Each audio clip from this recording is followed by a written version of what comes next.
কবিগুরু। অভিনয় শোভা চৌধুরী, মিতা মণ্ডল, রবিকান্ত প্রসাদ, অর্ধেন্দু চৌধুরী, রজত মিত্র, দীপক প্রধান, নৃত্যাংশে ডলি চৌধুরী, দীপান্বিতা দে, আবহের অমিত চন্দ্র। শ্রুতি নাটকের শিল্পীবৃন্দ প্রস্তুত হতে হতে আমরা শুনে নেব একটি কবিতা আবৃত্তি। কণ্ঠে ডলি চৌধুরী।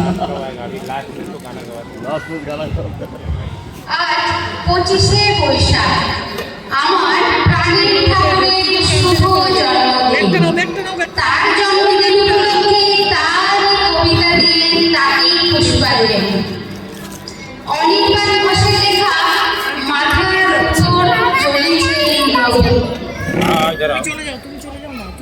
না ঠাকুর তৃপ্ত দহন রূপ অগ্নিবাণী, হৃদয় কিন্তু উত্থান পাঠান কাঁপবে এবং গানে।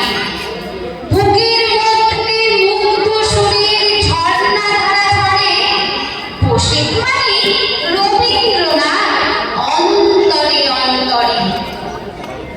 না ঠাকুর ক্লান্ত কপট শুষ্ক কানন সাথে, শান্ত গভীর ছন্দ তবু পথের বাঁকে বাঁকে।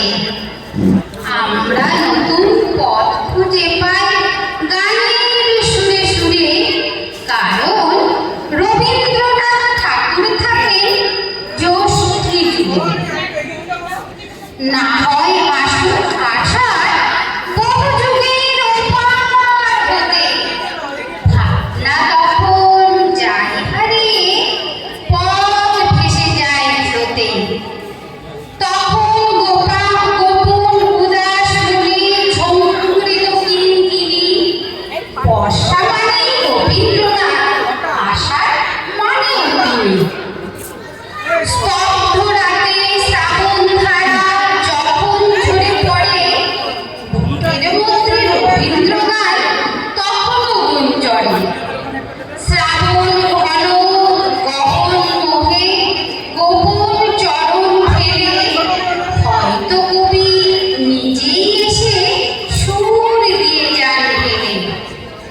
ভাদ্র দিনে ঝলমলিয়ে আকাশ ওঠে ভেসে, মন কেমনের মেঘেরা যায় দল বেঁধে কোন দেশে।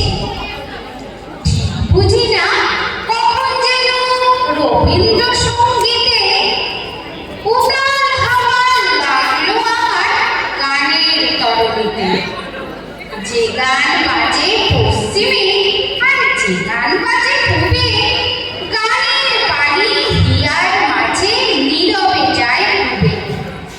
বুঝতে পারি আকুল করা সেই শরতের দিনে, রবীন্দ্রনাথ ছড়িয়ে আছেন আশ্বিনে আশ্বিনে। বিভোর হয়ে দেখতে থাকি যায় গড়িয়ে বেলা, ধানের খেতে রৌদ্র ছাওয়ায়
আকাশ ভরা সূর্য তারা বিশ্ব ভরা প্রাণ তাহারি মাঝখানে আমি পেয়েছি মোর স্থান নিশ্চয়ই তাই